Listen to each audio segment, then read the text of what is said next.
Teslas are being torched across the country. Dealerships shot up and set on fire. Spray paint to vandalize and make a statement. People in Southern California are getting notes on their Teslas, calling them complicit Nazis for owning electric cars. In a world where innovation and ambition constantly collide with reality, the story of the Cybertruck has become a true symbol of disappointment and unexpected twists and turns. The vehicle, which was promised as a revolution in the world of electric cars, is facing a worldwide crisis. In a matter of months, Tesla has been forced to recall almost every Cybertruck sold, and that's just the beginning. But what led to this debacle? Why has the world that was waiting for this futuristic SUV now turned its back on it? And why was Elon Musk, who was still recently confident in the future of his brand, now found himself at the center of a global panic? Over the last couple of months. But the other thing that this could potentially be is an attempt at readjustment or correction by the Trump administration, in that one of Trump's closest kind of allies and supporters, and someone who's clearly very influential in the administration, is coming out to kind of push back against the recently implemented policies. So I'm thinking, or maybe hopeful is the right word, that this might be a signal that the administration is considering walking back some of those policies. The crisis began in the US, where Tesla recognized serious safety problems with its car. Finding itself at the center of a scandal, the company was forced to recall almost 7,000 cars due to the fact that the body panels, glued with glue instead of bolts, began to pose a danger to drivers and pedestrians. Let's face it, these panels turn into deadly projectiles when accelerating from 0 to 60 miles per hour. Instead of ensuring safety, Tesla went for simplifying production. But was it the right choice? That's from the European Automobile Manufacturers Association. People just choosing with their wallets to not buy Teslas because of that Musk-Trump association. And actually here in London, an activist group called Everyone Hates Elon actually have been hacking bus stop signs with posters. I actually passed one yesterday. First, I wasn't quite sure what was happening, but it said the words 0 to 1939 in 3 seconds. Illusion here, 0 to 60 in like 3 seconds or something. But this poster was alluding to the start of World War II, and the image was of Musk giving that hand salute that we saw at Trump's inauguration that many have attacked as a Nazi gesture. Musk, though, has neither admitted or denied what he was doing. But we're seeing the knock-on effect of that anti-Musk anger across Europe and in terms of sales. But the Cybertruck's problems aren't just limited to the US. In the UK, the vehicle simply failed safety tests because its sharp corners don't meet strict pedestrian protection standards. In Ireland, its size and weight became a roadblock, and Australia rejected the Cybertruck, claiming that its super-rigid body is a threat to local animals and does not meet safety requirements. A 371, most were saying 350 to 360. Now they're coming in at 336,068, production of 362,615. So for some point of reference here, you're going back to Q2, maybe Q1 of 2022 in terms of the last time that they had production this or deliveries this low for one quarter. So again, Tesla deliveries worse than expected at just over 336,000 deliveries in the first quarter. Guys, I'll send it back to you. That's horrible. Can I just ask Phil, how about the Cybertruck? How's that doing? You got a little inventory there in the Cybertruck? But the most shocking developments are taking place in China.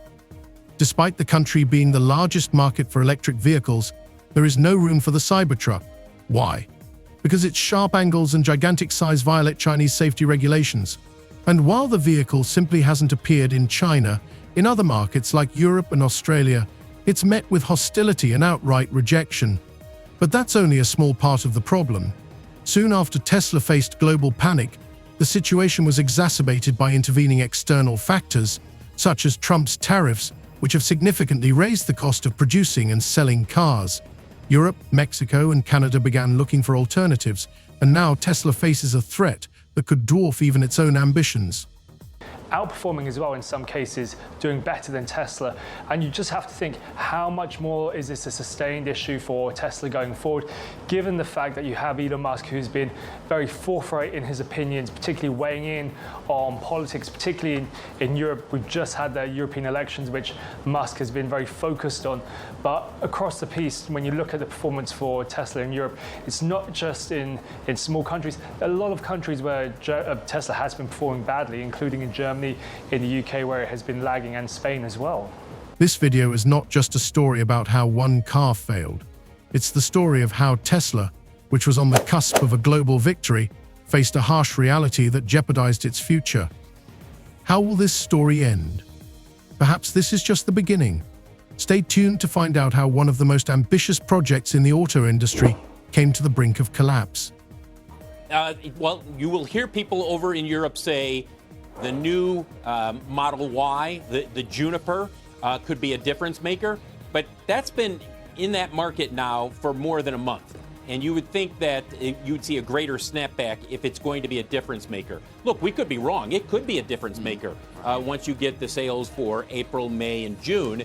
But when you have a country like Norway, I think the sales were down something like 11% there. I mean, that's a very savvy EV consumer in Norway. And that's long been a strength for Tesla. Very small market, not huge volume, but I think almost all of the vehicles they sell there are electric. And they embraced Tesla long before others. And, you know, the reports there are not encouraging. From the moment it was announced, the Cybertruck was heralded as a revolution in the world of automobiles, not only because of its futuristic design, but also because of the promise that it would be an invincible SUV capable of overcoming any obstacle. Elon Musk himself stated that his Cybertruck would change the idea of what cars of the future should look like. But just a few months after mass production, these loud promises began to look like a mirage. In the US, Tesla has been forced to recall nearly every Cybertruck that has been sold since it began production. The reason? A technical fault related to the fastening of the body panels. Instead of using bolts that would have provided a secure fit, Tesla decided to use glue. As a result, when accelerating up to 100 km/h, the panels started to tear off, becoming real projectiles. In a country that prides itself on road safety, this joint turned out to be not just a technical failure, but a threat to the lives of drivers and pedestrians. After Trump imposed those sweeping 25% tariffs on aluminum and steel imports, the European Union retaliating with tariffs on up to $28 billion of U.S. goods.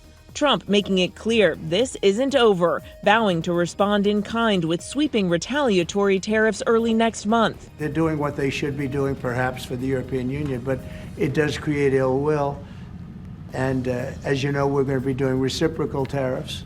So whatever they charge us, we're charging them. Canada also striking back with new tariffs on $20 billion worth of U.S. goods, mostly steel and aluminum, but also computers and sporting goods. By deciding to simplify production, the company has essentially put the safety of its customers on the line.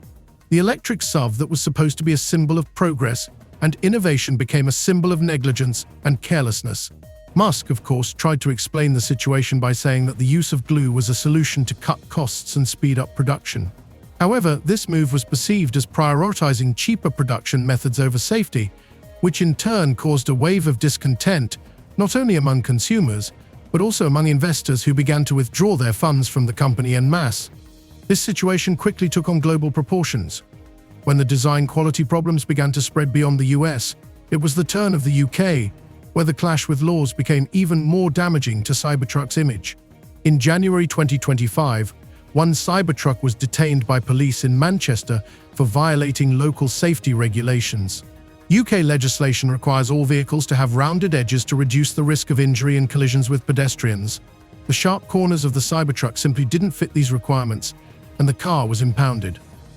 Moreover, its size, 2.2 meters wide and weighing 3.2 tons, meant that a special category of driver's license was required to drive such a vehicle. In cities with dense traffic and narrow streets, such vehicles pose serious problems. This case was the first signal that Cybertruck, despite its ambitions, is not ready for real life in megacities with dense traffic. We begin with the president's trade war escalating tonight.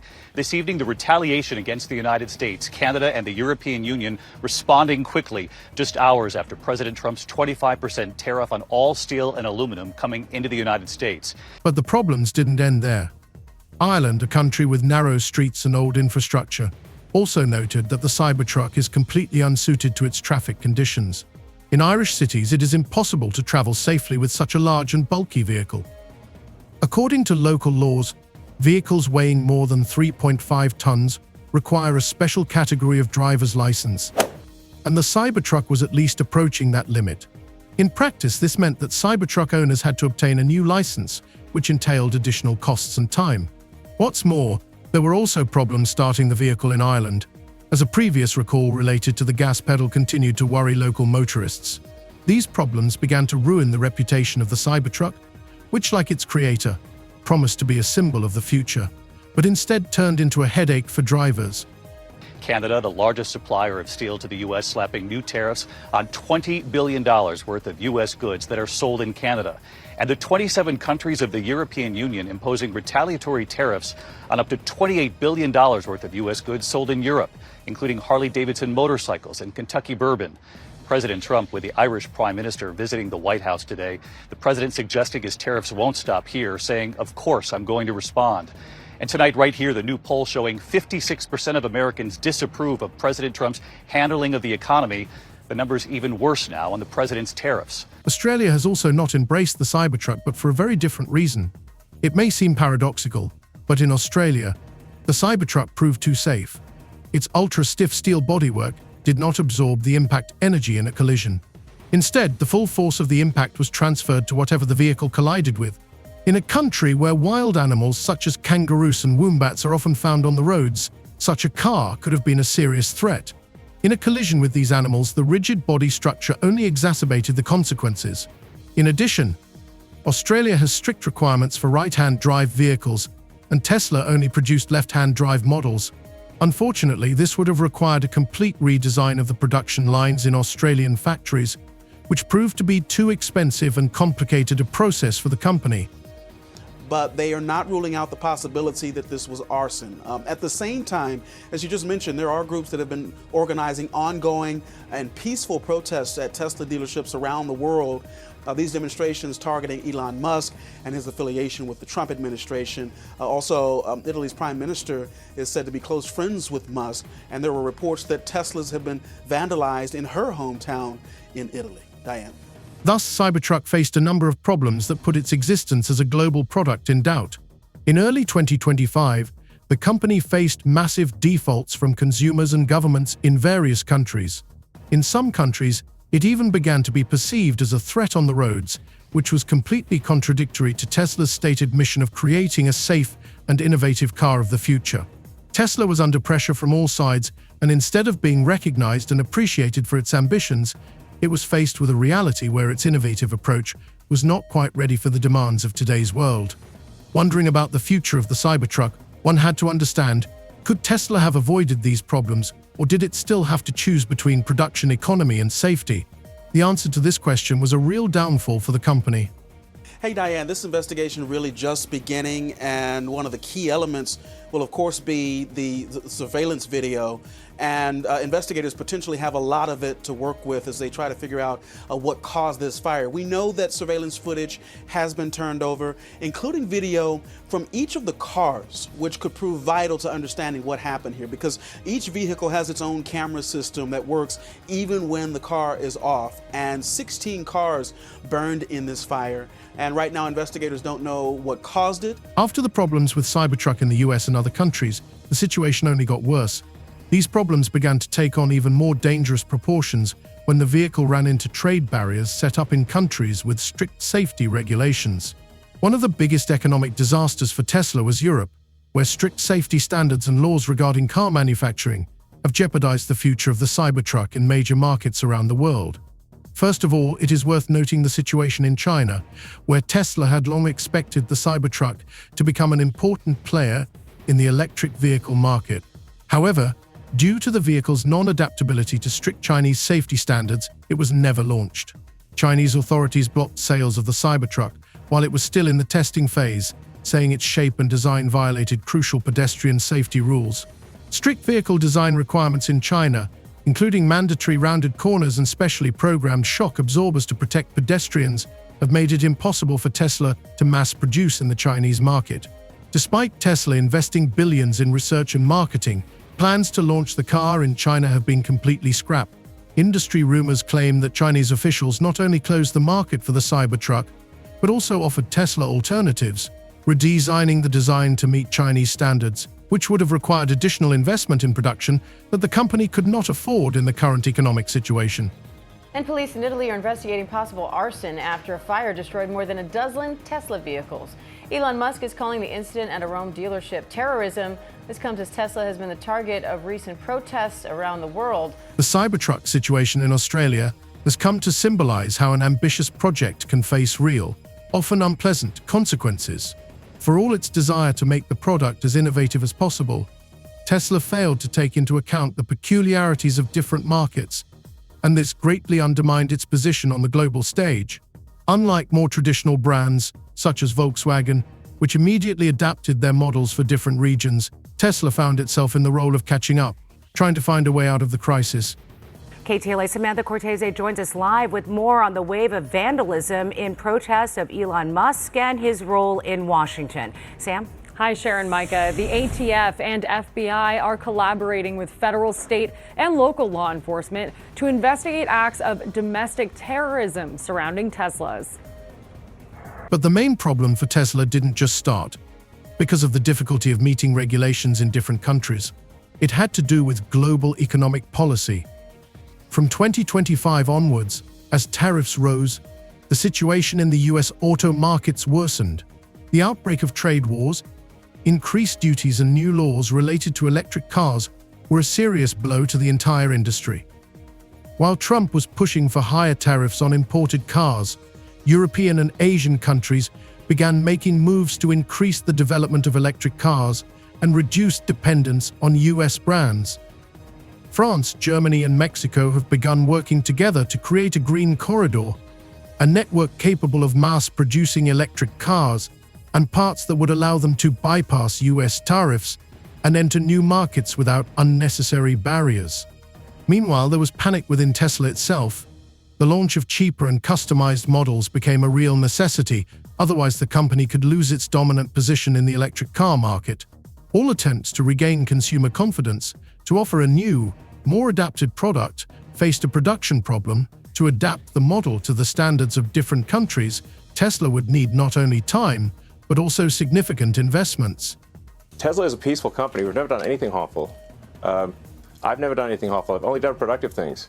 So I think we just have a deranged, there's some kind of mental illness thing going on here, because this doesn't make any sense. All this led to the fact that even from the very beginning of 2025, Tesla's stock continued to fall. Investors began to lose confidence in the company's long-term outlook, and this in turn led to another wave of massive capital withdrawals. Despite Elon Musk's attempts to keep control of the situation, the company was unable to avoid problems that accumulated as a result of poor strategic decisions and the inability to quickly adapt to global demands. Given all that happened, we can say that Cybertruck became not just a failed project, but a symbol of how high ambitions, not backed by readiness for change and adaptation, can turn into a disaster for the entire company. Against the backdrop of global competition and political maneuvers, Tesla found itself in an extremely vulnerable position, and the future of this model and brand was in doubt. While foreign trade struggled, the US domestic market was experiencing a real storm. The tariffs imposed by Trump began to take a serious toll on consumer prices. Cars that used to cost around $40,000 were now available for $60,000, causing a drop in demand for new cars. For those who were still deciding to buy a car, prices became an insurmountable barrier. At the same time, jobs in the auto industry began to decline. Major automobile plants Ford, GM, and Tesla began to reduce production capacity, leading to massive layoffs and declining incomes. Workers who once took pride in their work in automobile factories were now facing the reality of an economic crisis where their skills were no longer in demand. The significant deterioration in the economic situation affected the lives of ordinary Americans. Families that could previously afford to buy an automobile were now stranded. Rising prices for housing and food, as well as increased taxes on cars, have led to the fact that the purchase of a new car for most citizens has become impossible. Experts from consulting agencies have begun to predict that if the situation continues to worsen, the US could lose millions of jobs in the industry, as well as significant sums in the economy. Production and logistical problems have affected not only large automobile companies, but also small businesses such as auto repair stores and auto parts stores. These companies have faced serious losses as demand for new cars, and therefore for parts and services, has fallen dramatically. On top of that, the tariff hike did not help US manufacturers establish a steady flow of goods. On the contrary, the move has led to even greater global isolationism, especially as other countries have begun to build stronger trade alliances. Europe, Mexico, and Canada not only increased their production, but also created supply networks that could bypass US trade barriers. This meant that American industry lost its competitive edge on the international stage. For Tesla, which until recently was considered the most successful company in the electric car industry, it was a real blow. Musk tried to cut costs and keep production rates high, but higher tariffs on components and goods caused the cost of producing electric cars in the US to double. Problems with parts supply, difficulties in production processes, and lower demand forced the company to rethink its expansion plans. The situation with the Cybertruck and other Tesla models was a milestone that showed how volatile the market can be if a company cannot adapt to global economic conditions. Foreign trade barriers and tariffs were the catalyst for deeper problems facing not only Tesla, but the entire US auto sector. Unless urgent action is taken to stabilize the market, the consequences for the entire US economy could be irreversible.